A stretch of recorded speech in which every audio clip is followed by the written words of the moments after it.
하나님의 말씀 레위기 14장 보겠습니다. 레위기 14장 1절부터 9절입니다. 레위기 14장 1절부터 9절 말씀 우리 함께 합독하겠습니다. 여호와께서 모세에게 말씀하여 이르시되 나병 환자가 정결하게 되는 날의 규례는 이러하니 곧 그 사람을 제사장에게로 데려갈 것이요 제사장은 진영에서 나가 진찰할지니 그 환자에게 있던 나병 환부가 나았으면 제사장은 그 정결함을 받을 자를 위하여 명령하여 살아있는 정결한 새 2마리와 백향목과 홍색 실과 우슬초를 가져오게 하고 제사장은 또 명령하여 그 새 하나는 흐르는 물 위 그릇 안에서 잡게 하고 다른 새는 산채로 가져다가 백향목과 홍색 실과 우슬초와 함께 가져다가 흐르는 물 위에서 잡은 새의 피를 찍어 나병에서 정결함을 받을 자에게 7번 뿌려 정하다 하고 그 살아있는 새는 들에 놓을지며 정결함을 받는 자는 그의 옷을 빨고 모든 털을 밀고 물로 몸을 씻을 것이라. 그리하면 정하리니 그 후에 진영에 들어올 것이나 자기 장막 밖에 이래를 머물 것이요 7째 날에 그는 모든 털을 밀되 머리털과 수염과 눈썹을 다 밀고 그의 옷을 빨고 몸을 물에 씻을 것이라. 그리하면 정하리라. 아멘. 레위기 13장과 14장은 함께 한 세트로 연결되어 있는 말씀입니다. 레위기 13장에서 문제를 제시하고요 14장에서는 그 문제에 대한 해답을 제시합니다. 레위기 13장이 먼저 질병이 가져오는 여러 가지 어두운 결과들에 대해서 말씀하고 있다면 레위기 14장은 그 질병에서 어떻게 구원을 받을 수 있는지에 대해서 말씀하고 있습니다. 그래서 오늘은 먼저 레위기 13장에 나오는 질병의 심각한 그 상태를 분석해 보고요. 그 다음에 레위기 14장에 나오는 정결하게 되는 과정을 살펴보도록 하겠습니다. 레위기 13장도 같이 보셔야 됩니다. 13장 2절에 보시면 나병이라고 번역한 곳에 히브리어 단어는 차라트를 사용하고 있습니다. 13장은 이 차라트라는 병의 무서운 실태를 드러내고 있습니다. 우리는 이 차라트를 보면서 죄의 무서운 실태를 배울 수가 있습니다. 첫 번째는 차라트는 부정하기 때문에 하나님께 오는 접근, 액세스를 막았다는 겁니다. 그래서 무섭습니다. 여러분, 우리는 왜 죄를 미워해야 됩니까? 혼날까 봐? 복을 빼앗길까 봐? 아닙니다. 왜 죄를 미워해야 되는지 그 이유를 우리가 알아야 되는데요. 죄가 하나님께 나아가는 길을 막기 때문입니다. 하나님을 사랑하는 사람들이 가장 두려워하는 것은요, 다른 게 아닙니다. 하나님께 나아가는 길이 막히는 겁니다. 다윗이 밧세바와 간음한 후에 죄를 지은 것을 회개하지 않습니까? 그때 다윗이 가장 고통스러워했던 것들이 시편 말씀에 기록되어 있습니다. 다른 것이 아니라 그가 하나님께 나아가는 길을 거절당했다는 것을 가장 고통스러워했습니다. 다윗은 자기가 죄를 졌기 때문에 자기가 짊어져야 하는 죄의 대가를 두려워하지 않았습니다. 다윗 생각보다 굉장히 멋진 사람입니다. 다윗은 죄의 대가를 감수하려고 했습니다. 왜 죄의 대가 주시냐고 우리처럼 불평불만하지 않았습니다. 다윗은 오히려 죄의 대가를 달게 받았습니다. 근데 다윗이 진짜 고통스러워한 게 있었는데요. 다윗이 고통스러워한 이유는 다른 게 아닙니다. 하나님께서 그를 쫓아내시고 나가라고 하시고 다시 용서해 주실 때까지 다윗의 예배를 받지 않으셨기 때문입니다. 그를 멀리 하셨기 때문입니다. 하나님께 나아가는 길이 막힌 것을 다윗은 세상에서 제일 끔찍한 형벌과 두려운 것으로 여겼다는 겁니다. 오늘 우리 찬양팀이 부른 첫 번째 찬양이었죠. 시편 51편 11절입니다. 나를 주 앞에서 쫓아내지 마시며 주의 성령을 내게서 거두지 마소서. 성도 여러분, 여러분과 저는 죄를 진 다음에 무엇 때문에 가장 고통스러워하고 있습니까? 나에게 찾아오는 무거운 죄의 대가가 무섭기 때문에 우리는 보통 두려워하고 고통스러워하죠. 물론 그것도 고통스럽습니다. 죄의 결과가 주는 그러나 죄의 결과가 주는 가장 큰 고통은 우리가 회개하기 전까지 더 이상 하나님께 나아가서 예배드릴 수 없다는 겁니다.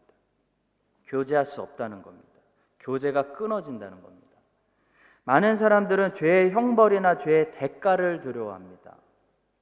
그런데 다윗은 하나님의 임재 가운데로 나아가는 길이 막히는 것을 세상에서 제일 두려워했습니다. 다윗이 온 이스라엘의 왕이 되자마자 제일 먼저 한 것이 무엇이었죠? 하나님의 임재를 상징하는 언약궤를 가까이 가져오는 것이었습니다. 이렇게 참된 예배자가 항상 신경 쓰는 것은 무엇일까요? 다른 것이 아닙니다. 하나님의 임재입니다. 하나님의 임재를 찾아다니는 겁니다. 하나님과의 교제하는 공간을 제일 세상에서 보화로 여기는 겁니다. 여러분과 제가 다윗 같은 참된 예배자라면 우리가 죄를 멀리하고 싶은 동기가, 우리가 죄를 짓지 말아야지 하는 그 동기가 어디서 나오냐면 예배에 계속 잘 드리고 싶어서, 하나님과 그 교제에 끊어지지 않으려고, 그 교제에 놓치지 않으려고, 하나님의 임재가 혹시 오늘 저녁 예배 때 느껴지지 않을까 봐 두려워서 죄를 멀리하게 된다는 겁니다. 여러분과 저도 이 예배자, 참된 예배자 다윗의 마음처럼 하나님의 임재를 느끼지 못하는 것에 대해서 가장 고통스러워하고, 그래서 그 동기로 죄를 멀리하고 죄 짓는 것을 두려워하는 참된 예배자들 될 수 있기를 간절히 축복합니다.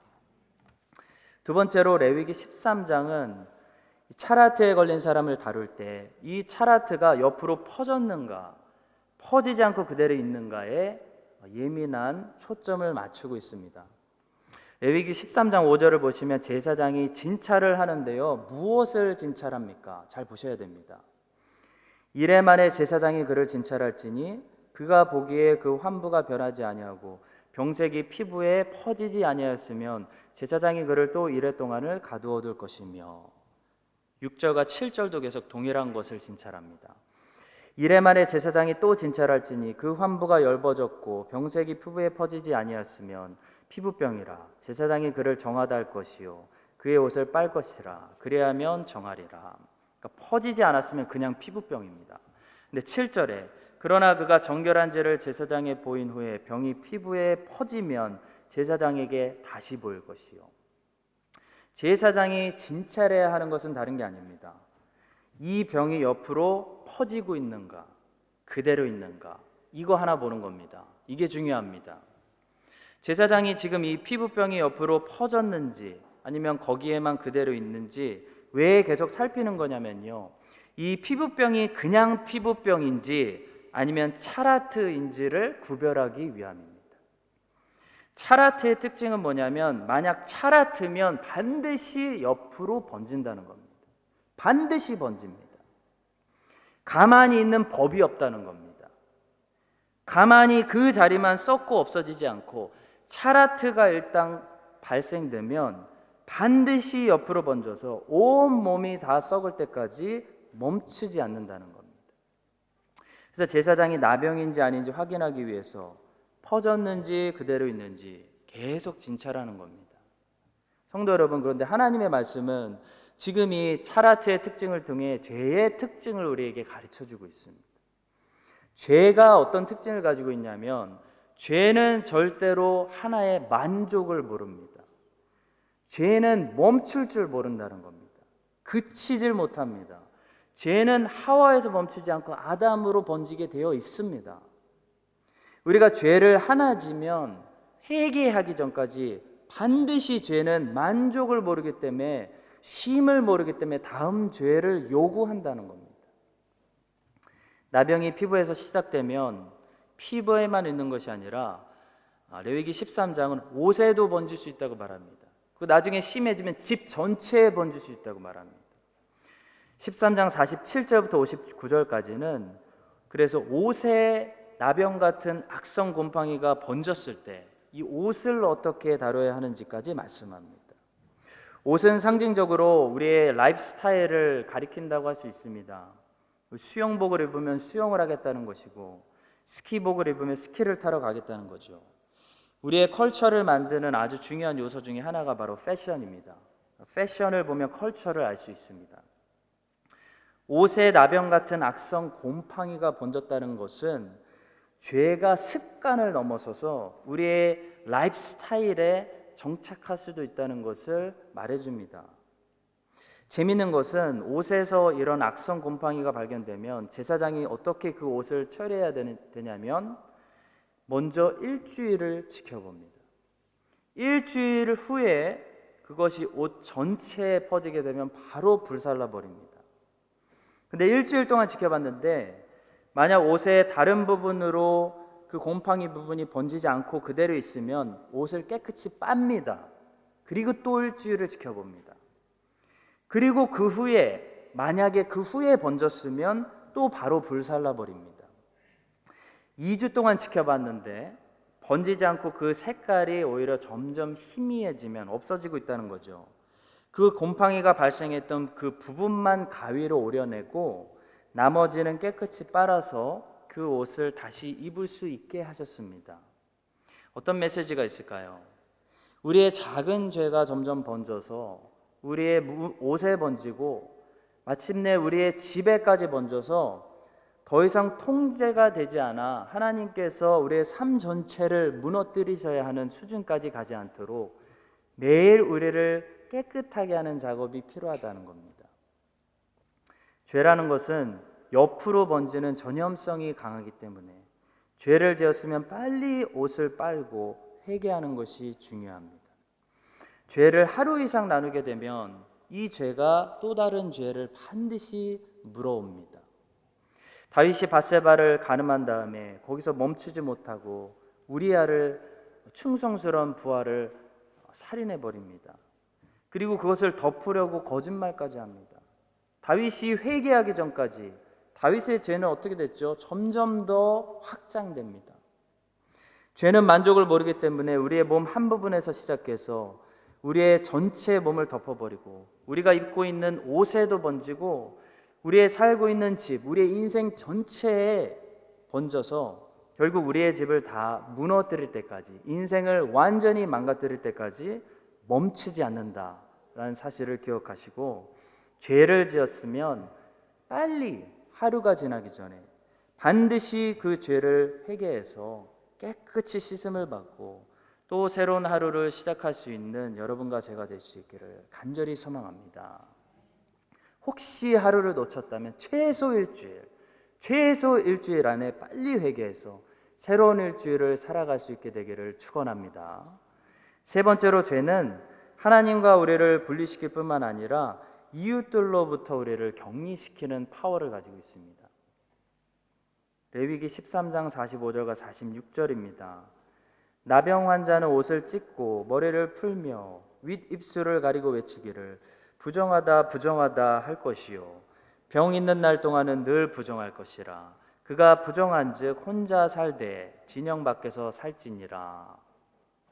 나병 환자는 하나님께서 진영 밖에서 혼자 살도록 사람들이 접촉하지 못하도록 철저하게 격리시켜 놓으셨습니다. 그래서 나병 환자가 겪었던 고통을 여러분 좀 생각해 보셔야 되는데요.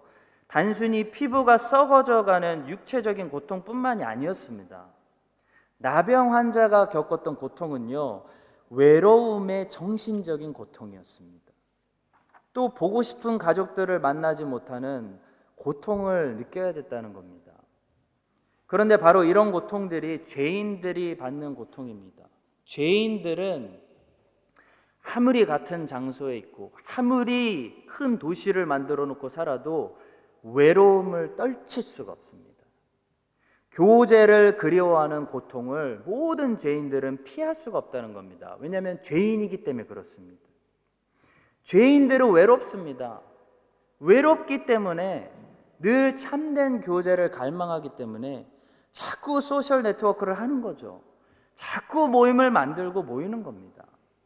그런데도 이 죄 문제를 해결하지 않으면 죄인은 여전히 그 마음 깊은 곳에 외로움과 고독함의 문제를 떨칠 수가 없는 겁니다.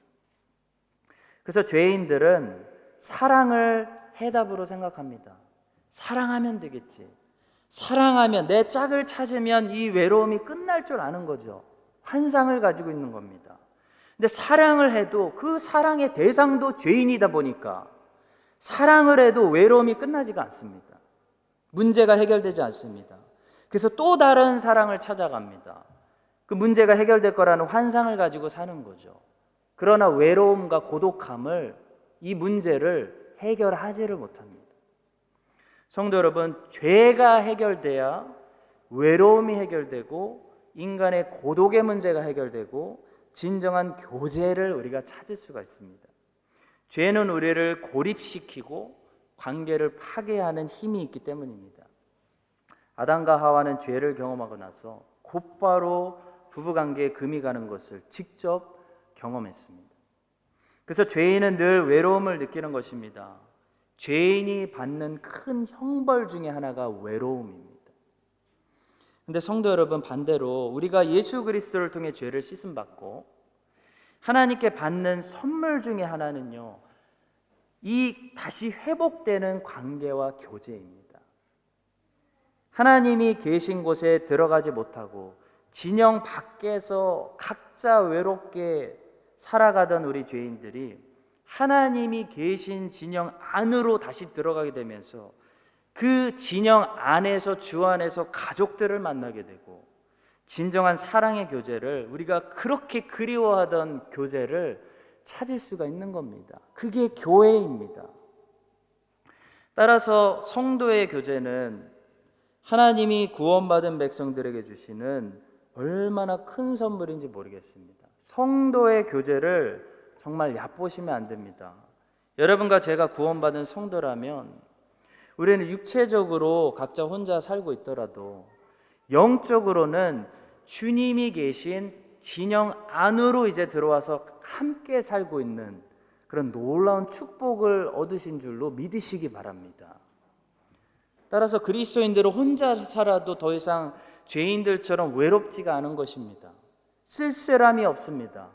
왜냐하면 그리스도인들은 영적으로 진영 안에 들어왔기 때문입니다. 하나님이 계신 진영 안에는 하나님이 베풀어 주시는 성도의 교제가 있기 때문입니다. 성도의 교제는 우리가 죄를 용서받았다는 놀라운 사인 중에 하나입니다. 성도의 교제는 세상 사람들처럼 그냥 만나서 노는 것이 아닙니다. 성도들만이 누릴 수 있는 영적인 교제인 것입니다. 점점 더 이렇게 개인 중심이 되어가고 있는 이 사회 분위기가 우리 앞에서 펼쳐진다 할지라도 우리들은 성도들이기 때문에 자꾸 모여서 영적인 성도의 교제 나누는 것을 소홀히 하지 않는 우리 교회가 될 수 있기를 간절히 바라고 축복합니다. 마지막으로 하나님은 결국 이 차라트를 어떻게 다루시냐면 한 가지 방법으로 다루시는데요. 이 차라트, 결국 불사르는 것으로 처리하는 방법밖에 다른 방법이 없다고 말씀합니다. 레위기 13장 52절, 55절, 57절 계속해서 불사를지니라, 불사를지니라 라고 말씀합니다. 다른 방법이 없습니다. 결국 나병의 끝은 불심판입니다.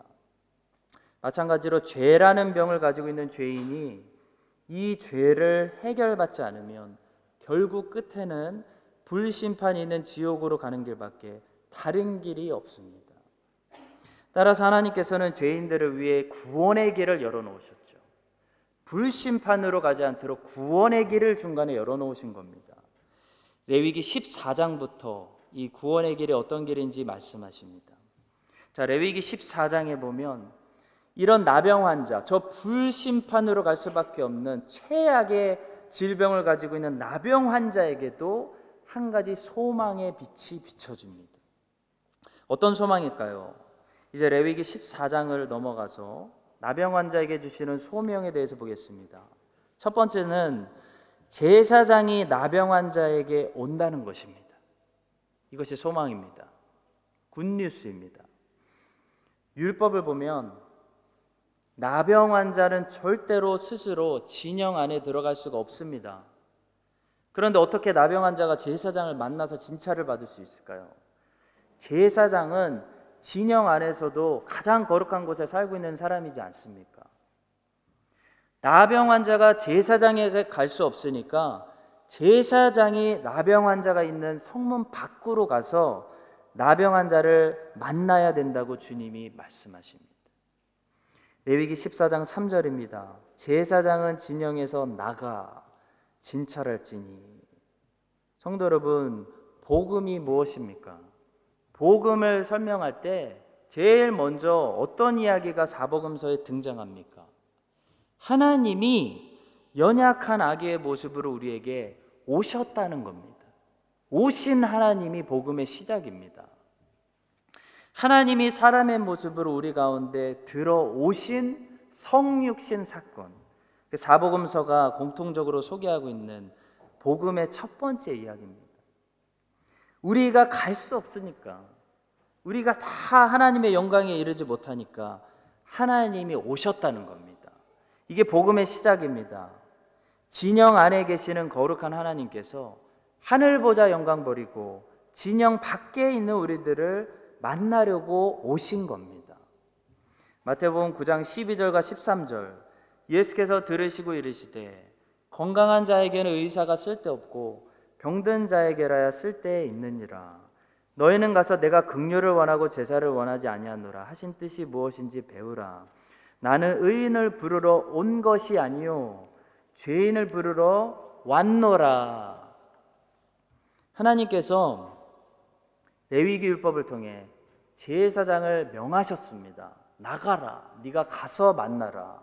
아무도 가고 싶지 않은 그 나병 환자들이 살고 있는 그 진영 밖으로, 그 위험하고 어둡고 춥고 외로운 그곳으로 네가 제사장이 가서 그들을 만나고 진찰하라라고 명령하셨다는 겁니다. 이 말씀을 보며 예수님께서 어떻게 하늘 보좌 영광 버리시고 이 더러운 죄인들이 사는 곳에 진영 바깥에 하나님 밖에 버려져 있는 이 땅에 직접 오셔서 병든 자들을 치료하시는 의원으로 사셨는지 그 은혜를 더 깊이 깨닫게 되는 이 고난주간이 될 수 있기를 정말 소망합니다.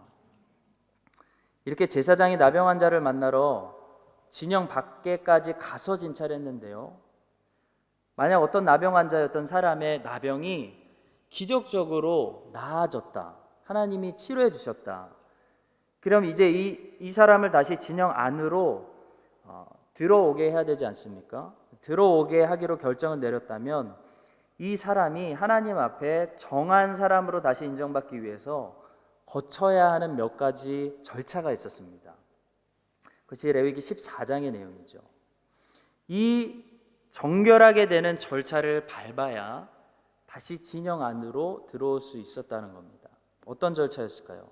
두 가지 세라모니를 해야 됐는데요, 하나는 제사장이 나병 환자를 위해서 해야 되는 일이었고요, 하나는 나병 환자였던 사람이 자기를 위해서 스스로 해야 되는 일이었습니다. 자, 레위기 14장 4절부터 7절까지의 율법은 먼저 제사장이 나병에 걸렸던 사람을 위해서 해줘야 하는 일을 기록합니다. 바로 두 마리의 새를 가지고 의식을 행하는 것입니다. 나병에 걸렸다가 기적적으로 다시 나병이 나은 사람은 반드시 두 마리의 새를 제사장에게로 먼저 가지고 와야 됩니다. 그러면 제사장이 그것을 받아서 한 마리는 죽여서 피를 뿌리고 한 마리는 죽이지 않고 살렸습니다. 이 의식의 절차를 통해서 지금 중요하게 강조되는 메시지가 있어요. 하나는 나병에 걸렸던 사람이 다시 하나님 앞에 정결하게 되려면 반드시 피 흘림이 있어야 된다는 거고요, 또 하나는 이 사람이 하나님 앞에서 정결하게 되려면 반드시 제사장이 이 사람을 위해 이런 의식을 해줘야 된다는 겁니다. 이 의식은 나병에 걸렸던 환자가 직접 행할 수 있는 의식이 아닙니다. 하나님이 택하시고 세우신 제사장이 해줘야 하는 의식입니다. 이 의식에 나오는 피로 환자에게 피뿌림이 이루어질 때 비로소 이 환자가 나병에서 정결케 되고 하나님 앞에 다시 정한 상태로 나올 수 있는 첫 번째 조건이 만족되는 것입니다. 자, 그리고 또 한 가지 조건이 필요했는데요, 그것은 나병 환자였던 사람이 가서 자기 스스로 몸을 씻어야 되는 절차가 남아 있었습니다. 제사장이 제사를 통해 나병 환자였던 사람을 피로 깨끗이 씻어줬다면, 이제는 나병 환자였던 사람이 물로 스스로 깨끗이 씻어야만 비로소 그 사람이 다시 정결하게 되어 진영 안으로 들어올 수 있었다는 겁니다. 14장 18절과 9절의 말씀입니다. 정결함을 받는 자는 그의 옷을 빨고 모든 털을 밀고 물로 몸을 씻을 것이라. 그리하면 정하리니 그 후에 진영에 들어올 것이나 자기 장막 밖에 이래를 머물 것이요, 일곱째 날에 그는 모든 털을 밀되 머리털과 수염과 눈썹을 다 밀고 그의 옷을 빨고 몸을 물에 씻을 것이라. 그리하면 정하리라 말씀합니다. 자, 여기서 무엇이 강조되고 있습니까? 물로 씻으라 입니다. 이 일은 누가 해야 됩니까? 제사장이 씻겨줍니까? 아니죠. 자기가 스스로 씻어야 됩니다. 자, 이 사실이 오늘 우리에게 정말 중요한 것을 가르쳐 줍니다. 예수님의 보혈이 우리의 모든 죄를 씻어주시지만 성경은 또 무엇을 우리에게 요구하냐면 날마다 말씀으로 우리의 더러워진 발을 씻으라고 말씀합니다. 완전히 더러워진 죄인을 하나님의 눈앞에서 의롭고 깨끗한 존재로 만드는 것, 그것은 아무리 우리가 깨끗한 물로 씻어도 안 되는 일입니다. 그것은 예수님의 보혈로 씻지 않으면 안 되는 일입니다. 그래서 우리는 예수님의 보혈로 씻음 받아서 하나님 앞에 의로운 존재로 다시 태어나게 되는 거죠. 그게 중생이고 거듭남입니다. 이 목욕은 한 번만 하면 되는 겁니다. 근데 그 피로 씻음 받아 의롭게 된 존재도 자꾸 넘어진다는 겁니다. 더러운 세상에 여전히 살고 있기 때문에 그 발이 매일 더러워진다는 겁니다. 그때 그 발을 씻는 것은 예수님의 피로 또 씻는 것이 아니라 말씀의 물로 씻는 거라는 겁니다. 발을 씻는 것은 중생할 때처럼 한 번만 씻는 것이 아니라 매일 해야 되는 일이라는 겁니다. 죽을 때까지.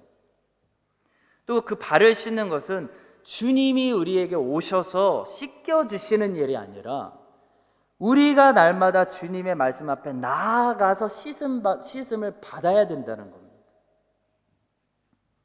성도 여러분, 하나님을 찾지도 않고 원하지도 않고 빛을 싫어하고 어둠을 사랑하는 죄인을 그리스도의 보혈로 씻어내서 중생시키는 것은 하나님이 먼저 죄인에게 찾아오셔서 행하시는 하나님의 주권적인 사역입니다. 믿으시기 바랍니다. 그래서 성경은 믿음도 선물이요 구원도 선물이고 다 은혜다라고 말씀하는 겁니다. 자, 그러나 구원받은 자녀가 매일 발을 씻으면서 정말 의롭게 삶을 사는 것은 물론 그 일도 성령님께서 행하시는 성령의 일이라고 부릅니다. 그렇지만 그 안에 우리의 역할과 책임이 있다는 겁니다. 우리가 가만히 있으면 안 된다는 겁니다. 사도 바울의 인생이 이 사실을 잘 보여주고 있습니다. 다메섹으로 예수님을 믿는 자들을 잡으러 가던 사울을 만나신 건요, 사울을 돌이키신 분은 사울이 아니라 예수님이었습니다. 예수님이 사울을 만난 거지 사울이 예수님 만난 거 아니라는 겁니다. 그러나 사울이 평생에 깨끗한 주님의 제자로 살아가기 위해서, 성화되기 위해서 날마다 거룩한 삶을 살려고 했던 것은 물론 사울 안에 계시는 성령님의 일하심이었지만 사울이 날마다 그 성령님께 순종해야 되는 역할과 책임이 있었다는 겁니다. 성도 여러분, 우리는 예수님을 믿으면 우리가 그 순간 바로 죄에서 자유케 된다고 생각하는데요, 우리는 예수님을 믿는다고 그 순간 바로 죄에서 자유케 되는 것이 아닙니다. 죄에서 자유케 된다면 죄를 짓지 말아야죠.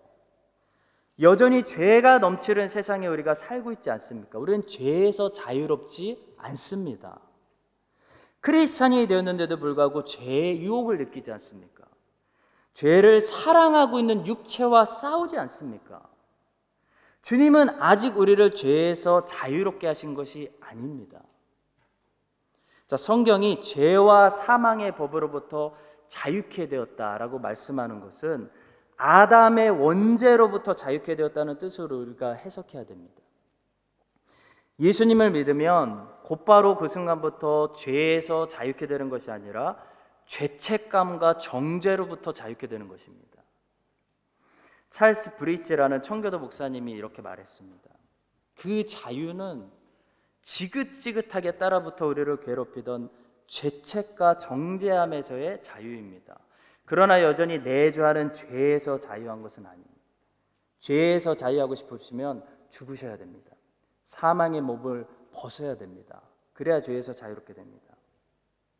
자, 무슨 말이냐면 예수님을 믿으면 이제 죄책감으로부터 자유로워질 수 있다는 겁니다. 또 사탄의 정죄로부터 자유로워질 수 있다는 겁니다. 왜냐하면 예수님의 보혈이 우리를 덮고 있고 예수님의 의로움이 우리에게 전가되었기 때문입니다. 따라서 크리스찬은 그러면 어떤 존재일까요? 이 땅에 머물고 있는 크리스찬은 아직 글로리피케이션, 영화에 이르지 못한 성화 과정에 있는 크리스찬은 어떤 존재일까요? 크리스찬은 과연 세상 사람들과 뭐가 다를까요? 똑같이 죄를 짓지 않습니까? 크리스찬은 이 땅에서 죄 안 짓는 존재가 아니라 죄를 지었을 때 그 죄인들과 다르게 반응할 수 있는 사람이 크리스찬입니다. 세상의 죄인들은 죄를 지었을 때 100% 죄책감과 정죄에 묶이게 됩니다. 거기서 자유하지 못하는 겁니다. 거기에 종이 되고 노예가 된다는 겁니다. 근데 크리스찬은 죄를 지었을 때 다릅니다. 크리스찬은 죄를 지었을 때 죄책감과 정죄에 더 이상 묶이지 않을 수 있다는 겁니다. 죄를 다룰 줄 알게 됩니다. 어떻게 다룹니까? 죄를 주님 앞에 또 가지고 나와서 또 씻음 받는 겁니다. 말씀으로 물로 씻는 겁니다. 그래서 죄책감과 정죄로부터 자유케 되는 겁니다. 주님은 제자들에게 이것을 발을 씻는 것으로 말씀하셨죠. 한 번 목욕했으면 목욕이 필요 없다고 말씀하셨습니다. 성도 여러분, 죄인이 처음에 의인이 되는 것은 우리 힘으로 하는 것이 아닙니다. 그것은 예수님이 하시는 일입니다. 여기에 있는 사람들 중에 내가 의인 돼야지 해서 믿으신 분들 제가 장담할 수 있습니다. 한 사람도 없습니다. 우리가 죄인 되었을 때는 예수님을 우리의 원수로 여겼습니다. 아, 정말 하나님만 없었으면 좋겠다. 기독교가 사실이 아니었으면 좋겠다. 뻥이었으면 좋겠다. 나는 저 광신자들처럼 코 끼지 않았으면 좋겠다. 예수님이 나를 부르시지 않았으면 좋겠다. 그래야 내 맘대로 살지. 이런 생각을 여기 계신 모든 분들이 가지고 있었다는 겁니다. 왜냐하면 어둠을 빛보다 더 사랑하는 죄인들이었기 때문입니다. 자, 그런데 왜 오늘 수요예배 계십니까? 여러분들에게 이런 일이 일어난 겁니다. 갑자기 주권적으로 주님이 여러분들을 찾아오셔서 잃어버린 여러분들을 그냥 찾아내시고 잊지도 않는 믿음을 여러분들 안에 그냥 넣으셔가지고 갑자기 주님이 믿어지고 빛이 어둠 가운데 조명돼서 그냥 진리가 깨달아지는 거. 빛이 어둠 가운데 조명돼서 진리가 깨달아지고, 그래서 내 의지가 아니라 여러분들의 의지가 아니라 하나님의 의지로 여러분들의 의지와 상관없이 여러분들이 크리스찬이 된 거, 이것이 여러분들에게 일어났던 은혜의 역사 중생의 사건입니다. 자, 그러나 이제부터는 다르다는 겁니다. 그 후부터는 다르다는 겁니다. 하나님의 은혜로 거듭난 죄인이 정말 주님의 자녀다워지고 하나님의 의로움을 닮아가게 되는 것은요, 우리가 중생할 때처럼 가만히 있는다고 우리에게 이루어지는 일이 아니라는 겁니다. 물론 성화되는 것도 성령님의 사역이라고 부릅니다. 그러나 우리의 역할과 책임이 있다는 겁니다. 우리가 날마다 성령님께 순종하고 예수님 안에 거하고 포도나무에 붙어있는 가지가 돼야, 그래야 성령께서 성령의 열매와 성화라는 것을 우리 안에 만들어 주신다는 겁니다. 우리가 만드는 것은 아니지만 우리가 붙어 있어야 성령님이 만들어 주신다는 겁니다. 따라서 성화는 성령님의 사역이지만 여러분과 저의 역할과 책임이 중요합니다. 사랑하는 성도 여러분, 나병 환자였던 사람이 다시 정결하게 되는 이 과정 속에 하나는 제사장이 피를 가지고 그를 위해 해줘야 했던 일과, 또 하나는 환자 자신이 물을 가지고 자기를 깨끗이 씻어야 했던 이 두 가지 일이 둘 다 중요했다는 사실을 우리가 기억하면서 이 고난주간에 내가 정말 주님의 말씀대로 주님 안에 거하고 있는지, 내가 정말 성령님이 일하실 수 있도록 성령님께 주권을 내어드리고 있는지, 포도나무 되시는 주님한테 붙어있는 가지인지. 열매는 우리가 맺는 것이 아닙니다. 열매를 무슨 수로 맺습니까? 가지가. 열매 맺으려 가지 마십시오. 포도나무에 붙어 있으려고만 하십시오. 포도나무에 주님 안에 붙어 있는 가지인지 돌아보며 우리의 삶을 점검하는 그런 귀한 시간이 될 수 있기를 예수님의 이름으로 축원합니다.